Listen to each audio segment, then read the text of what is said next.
شهادت شهدای اسلام، شهدای مقاومت، شهدای فلسطین در غزه و کرانه باختری، شهدای لبنان، شهدای عراق و دیگر شهدای مقاومت و در رأس سید شهدای مقاومت مجاهد نستو و افتخار جهان اسلام، حجت الاسلام و المسلمین، سید حسن نصرالله و مجاهد بزرگ و دانشمند انقلابی و مبارز دکتر اسماعیل هنیه و سرلشکر نیلفروشان و همه شهدای مقاومت را به همه امت مسلمان و بر شما حضار گرامی تسلیت عرض می‌کنم. در حقیقت رژیم جنایتکار، متجاوز، آدمکش و انسان دشمن حکومت نامشروع صهیونیستی به نام اسرائیل نطفه این حرامی بعد از جنگ اول جهانی منعقد شد. کشور اسرائیل حکومت فاشیستی صهیونیست ها با ترور آغاز شد، تشکیل شد و تا هنوز که بیش از 70 سال است با ترور و کشتار و جنایت و تجاوز به کار خود ادامه می‌دهد و توسعه می‌یابد. اون وقت اصولاً هر مردمی، هر ملتی که سرزمینشان مورد غصب و تجاوز قرار بگیرد حق دارد که برای نجات خود و برای نجات سرزمین و وطن خود فداکاری کند، قربانی کند و جان‌نثاری کند، زیرا تجاوزگر با التماس و با مذاکرت دست از جرم و جنایت و تعدی و تجاوز و اغتصاب بر نمی‌دارد. عامل اصلی بحران در خاورمیانه و جنگ و کشتاری که در همین روزها در فلسطین و لبنان جریان دارد، عامل اصلی چیست؟ هیچ مسلمانی در خاورمیانه طرفدار جنگ نیست. از جنگ منزجر و متنفر است، آرامی میخواهد، صلح میخواهد. پس چی کسی جنگ میخواد؟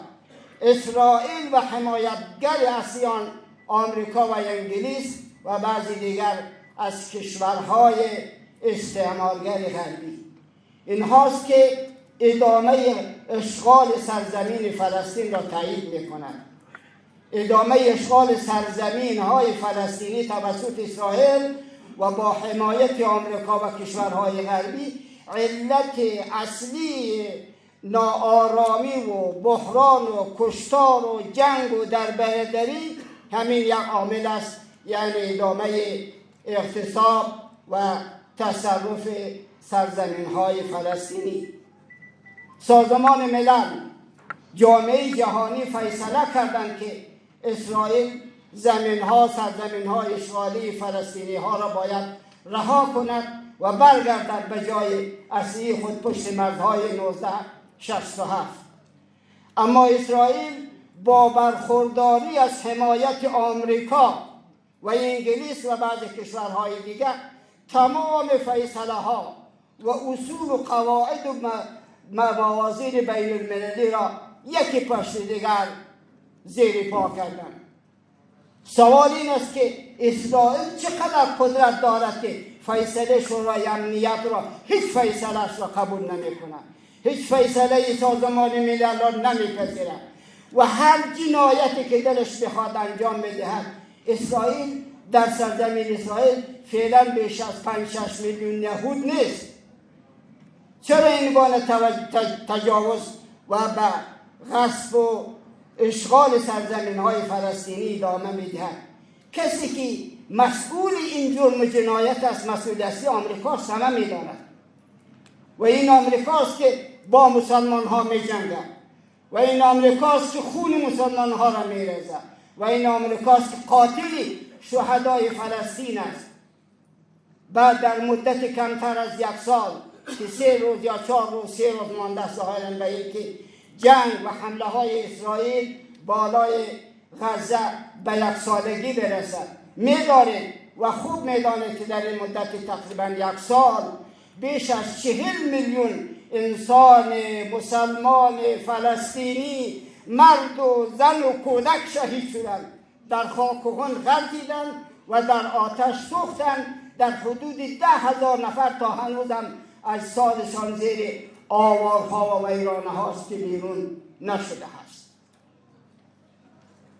و اسرائیل در برابر خواسته های جهانی ایستادگی و مقاومت میکند. اگر حمایت بی‌دریغ آمریکا نبود و نباشد، اسرائیل این گونه جسارت و گستاخی و سرکشی و طغیانگری نمیتواند. ولی آیا آمریکا کی درک میکند که حمایت بی‌دریغ او از اسرائیل قلوب بیش از 1 میلیارد مسلمان را، در حدود 1,500,000,000 مسلمان را جریحه دار کرده است؟ شاید کسانی جرأت ابراز را نکنند یا درد و مشکل داشته باشد، اما هر کسی که مسلمان است از این وضعیت دلش می‌سوزد و ناراحت است و از آمریکا منزجر است و مسئول اصلی این جرم و جنایت و کشتار آمریکا را می‌داند. عملیات طوفان الاقصی مردم فلسطین حق داشتند به خاطر اینکه سالها انتظار کشیدن جامعه جهانی مشکل فلسطین را حل نتوانست. فلسطینی یا کشته میشد، عمویی که زنده هم بود در داخل خانه خود، در داخل کمپ‌ها هم مورد حمله قرار میگرفت و مانند اسیر بود. وضعیت را اسرائیل برای فلسطینی ها به گونه تلخ کرد، به گونه به جنایت ادامه داد که مردم زندگی را تلختر از مرگ تشخیص دادند و اون قدر تن به مرگ دادند برای نشان دادن عکس العمل و برای جهاد در برابر اشغالگران. عملیات الاقصی صورت گرفت که حقشان بود. من میگم از آمریکایی ها اگر یک کشور قدرتمندتر از شما می بود از آمریکا که کشور شما را یا بخش از کشور شما را اشغال میکرد، شما چی میکردید؟ آیا به خود حق نمیدادید که هر کاری را بکنید تا سرزمین خود را و کشور خود را از اشغال نجات بدید؟ چرا این حق را به مردم فلسطین نمیدهید؟ فلسطینی جنگ نمیخواهد، لبنانی جنگ نمیخواهد، عراقی و یمنی و غیره مسلمان های منطقه و مجاهدین جنگ نمیخواد. این اسرائیل است که با برخورداری از حمایت همه جانبه آمریکا جنایت میکند، انسان میکشد و 70 سال است که متاسفانه و دردمندانه در فلسطین جوی خون جاری است و کسی قدرت ها و حکومت آمریکا و انگلیس و همدستانشان دلشان به انسان ها نمیسوزد. وضعیت کشتاری که جریان دارد و سران و بزرگان و مفاخر اسلام که شهید می شود.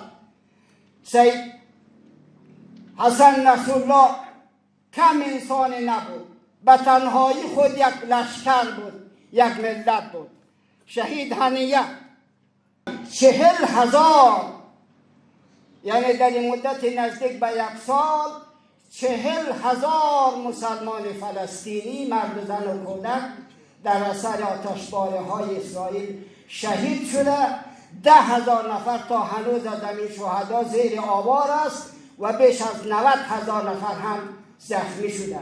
شهدای لبنان، شهدای عراق و یمن و سوریه هم بر اینها افزوده می شود. این جنایت است، جنایتی ضد بشری و هر مسلمانی و هر کسی که در این جهان ادعای مسلمانی دارد و این وضعیت دلخراش را که اسرائیل میتازد، تعدی میکند، تجاوز میکند، میکشد و خون میریزد. اگر کسی در این جهان ادعای مسلمانی داشته باشد و از این وضعیت ناراحت نشده باشد و دلش به درد نیاید، درباره مسلمانی خود باید شک کند.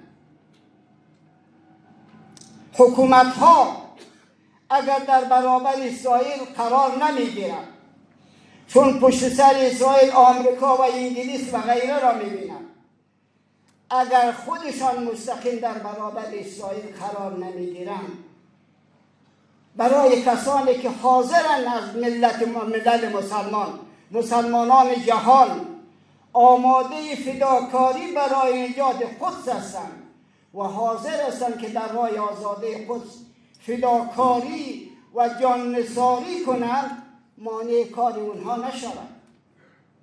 مسلمان ها اسرائیل را به جایش خواهد نشاند، به شرطی که دستش باز باشد و دستش را حکومت ها بسته نکنند. اگر مسلمان دستش باز باشد برای جانبازی و فداکاری در جهت نجات بیت المقدس، در جهت نجات قدس شریف، حاضر به فداکاری و جان نثاری هستند.